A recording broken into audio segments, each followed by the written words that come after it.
বিসমিল্লাহির রহমানির রহিম। আসসালামু আলাইকুম।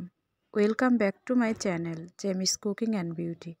বন্ধুরা, আপনারা সবাই কেমন আছেন? আশা করি আলহামদুলিল্লাহ আল্লাহর রহমতে ভালো আছেন, সুস্থ আছেন। আমি বগুড়ার মেয়ে, তাই আমি বগুড়ার একটি ঐতিহ্যবাহী রেসিপি আপনাদের সাথে আজকে শেয়ার করব। আজকে আমি বগুড়ার আলু ঘাটি আপনাদের সাথে শেয়ার করব। আমাদের উত্তরবঙ্গে এই বিখ্যাত আলু ঘাটির প্রচলন রয়েছে। চলুন তৈরি করে নেওয়া যাক। আলু ঘাটি তৈরি করার জন্য আমি এখানে গরুর মাংস নিয়েছি। গরুর মাংসগুলোকে কেটে ধুয়ে পরিষ্কার করে নিয়েছি। এখন আমি দিয়ে দিলাম পেঁয়াজ কুচি। এরপর দিয়ে দিচ্ছি স্বাদমতো লবণ। হাফ চামচ পরিমাণ লবণ দিয়েছি। হাফ চামচ পরিমাণ হলুদের গুঁড়া দিয়েছি। দিয়ে দিচ্ছি 1 চামচ পরিমাণ গুঁড়ামরিচ। বন্ধুরা, আমাদের বগুড়ায় এই আলু ঘাটি মিলাদ বাড়ি বা বিয়ে বাড়িতে বেশ প্রচলন রয়েছে। আমি দিয়ে দিলাম কাঁচামরিচ বাটা 1 চামচ, আদা রসুন বাটা 1 চামচ পরিমাণ। বন্ধুরা, এরপর দিয়ে দিচ্ছি 2টা সাদা এলাচ, কালো এলাচ ও দারুচিনি। এরপর এখানে দিয়ে দিতে হবে তেল। এখন আমি দিয়ে দিচ্ছি রান্নার তেল। তেল দেওয়ার পর মাংসগুলোকে ভালো করে মাখিয়ে নিতে হবে। ভালোভাবে মশলার সঙ্গে মাংস মাখিয়ে নিতে হবে। মাখানো হয়ে গিয়েছে। এখন পানি দিয়ে দিতে হবে। এখন আমি পানি দিয়ে এটি চুলায় বসিয়ে দিব। এই আলু ঘাটি বিভিন্নভাবে রান্না করা যায়। আমি মাংসগুলোকে চুলায় উঠিয়ে দিলাম। দেখুন, এই আলু ঘাটি খেতে এতটা মজার হয় যে আপনারা একবার খেলে রোজ তৈরি করবেন। এটি আমাদের উত্তরবঙ্গের একটি ঐতিহ্যবাহী খাবার। বন্ধুরা, দেখুন মাংসগুলো প্রায় হয়ে এসেছে। মাংসগুলোকে এভাবে কষিয়ে নিয়ে নামিয়ে নিতে হবে। মাংসগুলো কষানো হয়েছে, নামিয়ে নিয়েছি। আমি এখানে আলু সিদ্ধ করে নিয়েছি। আলুগুলো সিদ্ধ করা আমি দেখাইনি, কারণ আলু সিদ্ধ করা দেখানোর তেমন কিছু নেই। আলুগুলোকে সিদ্ধ করে ছিলে এভাবে ম্যাশ করে নিয়েছি। বন্ধুরা, আপনারা চাইলে অবশ্যই এখানে গোল পাকড়ি আলু দিবেন। চুলায় প্যান বসিয়ে আমি এখানে কাঁচামরিচ কুচি ও পেঁয়াজ কুচি দিয়ে দিলাম। এখন এগুলোকে ভেজে নিচ্ছি।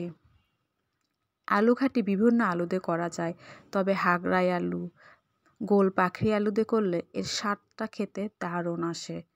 এরপর তেজপাতা, দারুচিনি, এই আলু ঘাটিতে মশলাগুলো মেন, অবশ্যই মশলাগুলো দিতে হবে। আমি সাদা এলাচ, কালো এলাচ, দারুচিনি, তেজপাতা দিয়ে দিচ্ছি।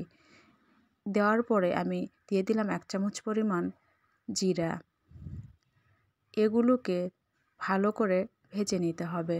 এইভাবে ব্রাউন কালার করে ভেজে নেওয়ার পর দিয়ে দিলাম 1 চামচ পরিমাণ লবণ। দিয়ে দিচ্ছি হাফ চামচ পরিমাণ হলুদ। এরপর দিয়ে দিচ্ছি 1 চামচ পরিমাণ গুঁড়ামরিচ। আলু ঘাটিতে অবশ্যই ঝালের পরিমাণটা বেশি দিতে হবে। দিয়ে দিলাম 1 চামচ পরিমাণ ধনিয়ার গুঁড়া। দিয়ে দিলাম কাঁচামরিচ বাটা 1 চামচ পরিমাণ, আদা রসুন বাটা 1 চামচ পরিমাণ। এই মশলাগুলোকে ভালো করে কষিয়ে নিতে হবে। মশলাগুলোর কাঁচা গন্ধ যাতে না থাকে, এজন্য আমি মশলাগুলোকে 2 মিনিট ভেজে নিলাম। সামান্য একটু পানি দিয়ে কষিয়ে নিচ্ছি। পানি না দিলে মশলাগুলো পুড়ে যেতে পারে। এ কারণে আমি একটু পানি দিয়ে মশলাগুলোকে ভালো করে কষিয়ে নিচ্ছি। মশলা কষানো যত ভালো হবে, এই আলু ঘাটির রেসিপিটা খেতে তত মজার হবে। বন্ধুরা, আপনারা অবশ্যই এই রেসিপিটি ট্রাই করবেন। আমি আবারও একটু পানি দিয়ে মশলাগুলোকে কষিয়ে নিচ্ছি ঢাকনা দিয়ে ঢেকে। এই মশলাটা 2-3 বার কষিয়ে নিতে হবে। যত ভালো মশলা কষানো হবে, আলু ঘাটির স্বাদটা খেতে ততই ভালো আসবে। বন্ধুরা, দেখুন মশলা কষানো হয়ে গেলে আমি এখানে দিয়ে দিচ্ছি আলু, যে আলুগুলো সিদ্ধ করে ম্যাশ করে নিয়েছিলাম। বন্ধুরা, আলুগুলো দেওয়ার পরে এভাবে মশলার সঙ্গে ভালো করে মিক্সড করে নিতে হবে। মশলার সাথে আলুগুলোকে কষিয়ে নিতে হবে। বন্ধুরা, আমার এই রেসিপি যদি আপনাদের কাছে ভালো লেগে থাকে তাহলে প্লিজ আমার চ্যানেলটি সাবস্ক্রাইব করে আমার পাশে থাকবেন। লাইক, কমেন্ট ও শেয়ার করবেন। আমি একটু পানি দিয়ে ঘাটিটাকে কষিয়ে নিচ্ছি। এরপর আমি দিয়ে দিচ্ছি যে মাংসটা আমি আগেই রান্না করে রেখেছি, সেই মাংসটাকে আমি দিয়ে দিলাম।